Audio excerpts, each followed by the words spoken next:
but it is not a price-sensitive economy right now in the least, and I don't know exactly how when it shows up in different price indices, but there's more inflation going on than quite a bit more inflation going on than people would have anticipated. Hello fellow intelligent investors, my name is René Zellman, and today I want to have another look at the recent 2021 Berkshire Hathaway shareholder meeting. During that meeting, Warren Buffett and Charlie Munger discussed a wide range of topics. But in this particular video I want to consider what the two had to say concerning inflation and inflation risk. Because inflation is certainly a hot topic in the financial world right now. I know that many investors are wondering whether they should worry about possible rising interest rates and a subsequent decline in asset prices. But should investors really be concerned and worried about inflation? I will discuss this question in this video. So let's get started. Have you ever wondered how you can make your hard-earned money work for you? Have you ever dreamed of building generational wealth and leaving a legacy? My name is René Zellman, and I'll teach you how you can manage and invest your money with confidence, a long-term vision, and without losing your mind. Join me on my journey of intelligent investing and learn how smart people can compound their money effectively and accumulate wealth. Alright, so the question of whether investors need to be worried about inflation is a widely debated topic these days. And closely associated with this topic is the subject of interest rates. Because if inflation starts to surge, it could prompt central banks, and so the US central bank as well, to raise interest rates. And a raise in interest rates would likely affect asset prices. In fact, Treasury Secretary Janet Yellen has very recently commented that it may be that interest rates will have to rise a little bit to make sure our economy doesn't overheat. And obviously, both of these topics, so the risk of inflation and rising interest rates, are very trendy right now. And the media and many so-called influencers like to jump on these subjects as, for whatever reason, spreading fear and panic sells or gets clicks. There are YouTubers that cover pretty much only these topics on their channels and who keep predicting the next market crash and that hyperinflation is around the corner. And it works for them, and I guess we just have to accept that this is how the media industry works. But personally, I think this approach doesn't add any educational value. And in fact, excessive fear-mongering might actually harm the viewers of these YouTubers. According to the Cambridge Dictionary, the term fear-mongering refers to the action of intentionally trying to make people afraid of something when this is not necessary or reasonable. So here's what I want to do instead in this video. I want to take a fully fact-based approach, and we'll look at a couple of price indices, further examine some of the aspects Buffett mentioned during the Berkshire meeting, and then I will discuss to what extent I personally adjust my investment approach or investment strategy to the rising risk of inflation. So let's start with Buffett and Charlie Munger's take on inflation and take a look at their recent Berkshire shareholder meeting. But maybe first of all, why would anyone pay attention to what Buffett has to say regarding inflation risk? Well, as we all know, Buffett is the most successful investor of all time. And according to the Bloomberg Billionaires Index, Buffett's current net worth has actually passed the $110 billion mark. And moreover, his 1977 Fortune magazine essay titled How Inflation Swindles the Equity Investor is a must-read for every investor that wants to learn more about the relationship between equity returns and rising or falling inflation. So given that we now appear to be heading into an era of higher inflation, it will be very likely a worthwhile activity to consider Buffett's thoughts on this subject. So let's start with the first clip from the 2021 meeting. I will ask this question from Chris Freed from Philadelphia, and whoever wants to take this on stage. From raw material purchases by Berkshire subsidiaries, are you seeing signs of inflation beginning to increase? Let me answer that. Greg can give more. We're seeing very substantial inflation. It's very interesting. I mean, we're raising prices. People are raising prices to us. And it's being accepted. I mean, it's not, if we get, well, take home building. I mean, the cost of we've got 9 home builders, and in addition to our manufactured housing thing, and then operation, which is the largest in the country. So we really do a lot of housing.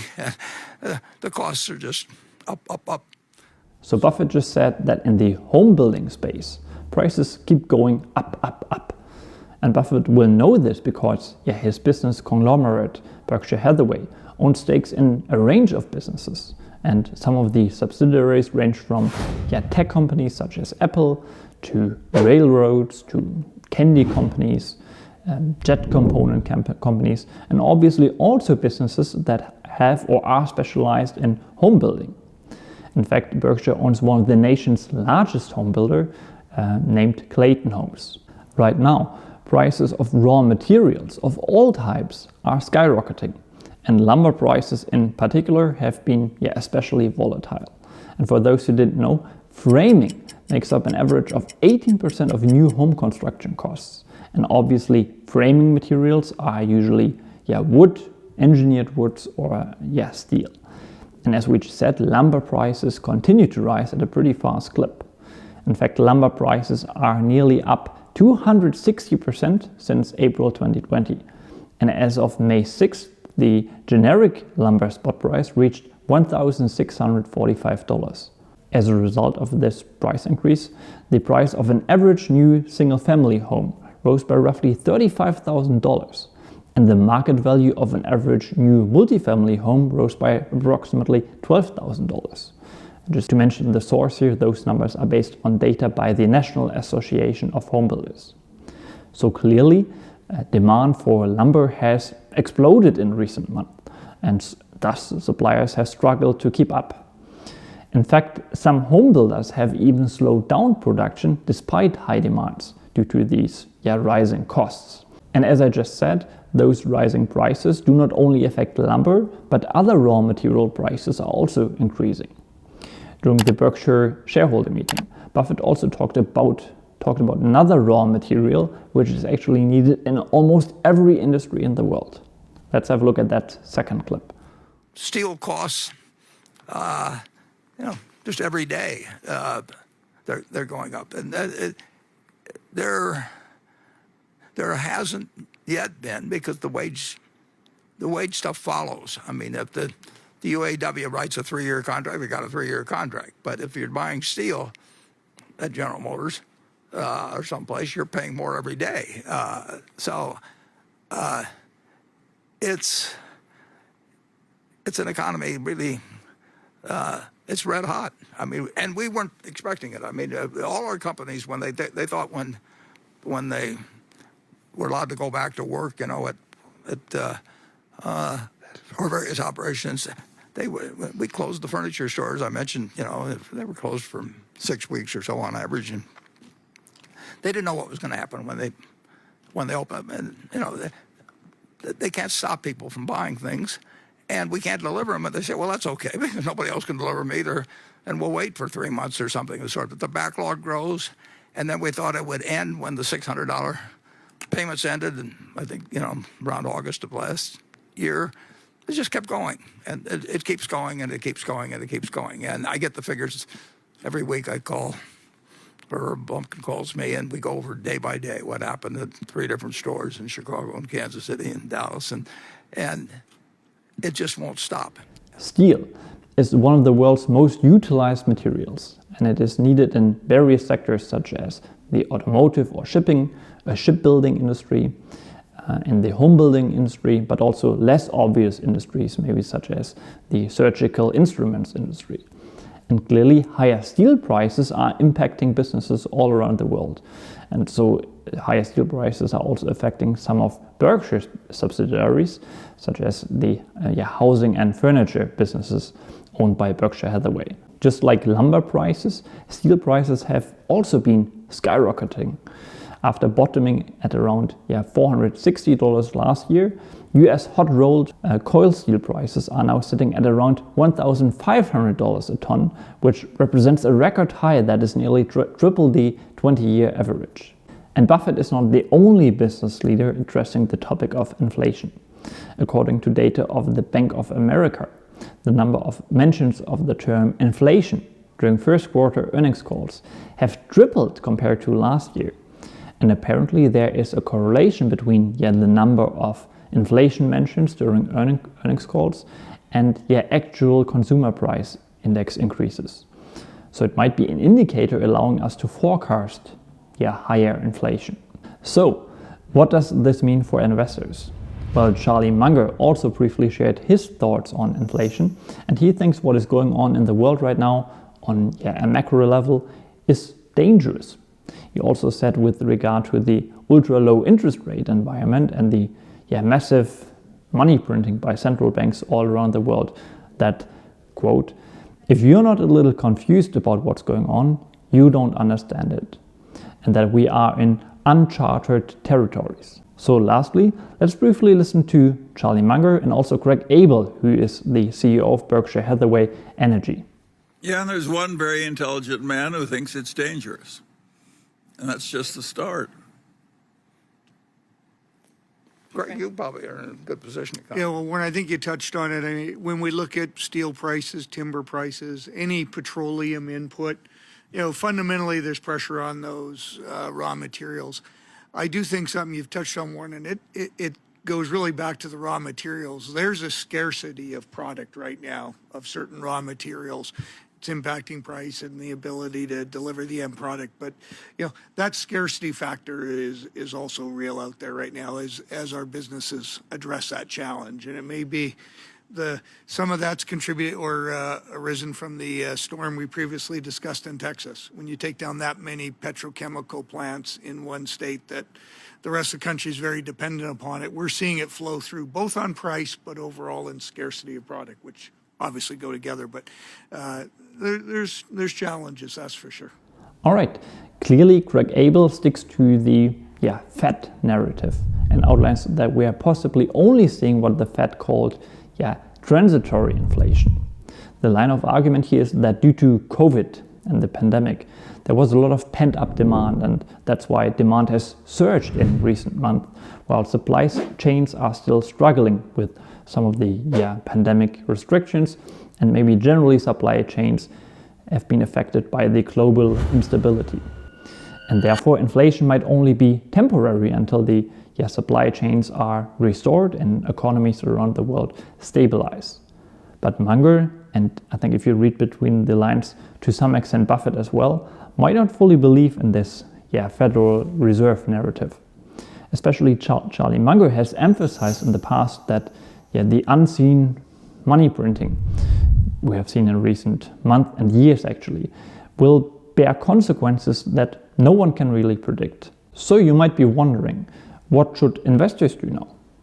Well, maybe I should just share how I adjust my personal investment approach to the rising risk of inflation. Well, personally, I don't adjust my investment philosophy at all. The thing is that there is absolutely no way for me to predict where interest rates are going to be in a few years and where inflation is heading. Even so-called experts have a hard time predicting these macroeconomic factors. I mean, there are interest rate forecasters that are paid for exactly this task. And just take a look at this graph to see how reliable their forecasts have been in the past. Sure, Buffett has previously clearly expressed that long periods of low inflation will result in higher real returns for equity investors. And conversely, in high inflation periods, real returns for investors can get to very low numbers.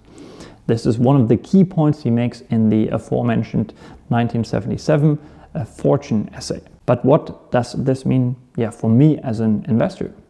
I would argue absolutely nothing. If inflation will go up over the course of the next few months or years, there is nothing I as an individual investor can do about it. All I can do is try to find high quality businesses that are available at discount prices. Because I know that over the long run, stocks, so ownership stakes in public companies, is the best performing asset class, and that's where I want my investments to be, regardless of whether we are in an inflationary period or in a low inflation period. So that's certainly one key takeaway here. If inflation shoots up, you definitely don't want to sit on too much cash. In a way, you can think of inflation as an invisible tax, a tax that is paid by those that have maybe too much trust in their currency. So I think these are the two things you can control: your investments and your asset allocation. I would argue that's pretty much all you can do. And I think Leon Cooperman, who is an American billionaire investor and hedge fund manager, I think he agrees with me here. He recently appeared on the podcast of the Boya Value Group. And during this podcast conversation, Cooperman actually addressed the topic of inflation as well. And here's what he said. Keep in mind, the most important thing I'm going to say in this podcast is inflation over time is a friend of common stocks, because the inflation in a company's costs get incorporated in their selling prices, which lifts the nominal value of revenues and earnings. I'm not sure if that's 100% true actually. I think Buffett would not generally agree with this statement, because he would certainly make a more nuanced point and argue that companies with pricing power will be less affected by inflation, but that companies without pricing power may seriously struggle during high inflation periods. Not all stocks, so not all companies are created equal, and I think as an investor you have to acknowledge that. Some companies will perform very well in an inflationary environment and some will not, depending on what the business model looks like. Let me maybe illustrate this with an example. Let's say you own a business whose business model involves buying government bonds. So for the sake of this example, let's just say 100% of the assets on this fictional company's balance sheet are long-term fixed-rate treasury bonds. Well, in this scenario, the business will likely perform rather poorly because in a high inflation environment, bonds are a terrible investment because the money you get paid on a regular basis is fixed, and inflation is devaluing the purchasing power of those fixed payments. This is quite an extreme example, but similarly, businesses who cannot raise their prices, because then their customers would just switch to a different brand, switch to a lower cost product or service. Well, these businesses will also do poorly in an inflationary environment, because it's likely that their suppliers might actually have more bargaining power, and if their suppliers raise their prices because raw materials are going up in price and maybe also employees are demanding higher wages, well, then the business that doesn't have pricing power and less bargaining power will obviously struggle. Their costs go up, but their revenue remains flat. Basic economics will tell you that this is a suboptimal situation for the business. So Buffett has previously expressed that investors need to place a lot of emphasis on the aspect of pricing power. Generally speaking, if a firm's products or services are not differentiated, there's no reason to choose their products or services over others, and the business may end up competing on price. But if, on the other hand, a firm has a highly differentiated product or service and there is no close substitute, well, then the firm is more likely to be able to raise its prices without losing customers. Think of Apple products, for example, or See's Candies.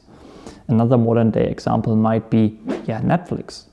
These companies are rather rare, and they possess the ability to increase prices significantly above the rate of inflation. So that's maybe another key takeaway. And generally speaking, I try to avoid commodity businesses, because as an investor, you always want to think about the continuum between the commodities on the one hand and highly differentiated products on the other end of that spectrum. And obviously there are many degrees or combinations of the two in between. So let's just listen to Buffett again, because he spoke about these wonderful businesses in the context of inflation before.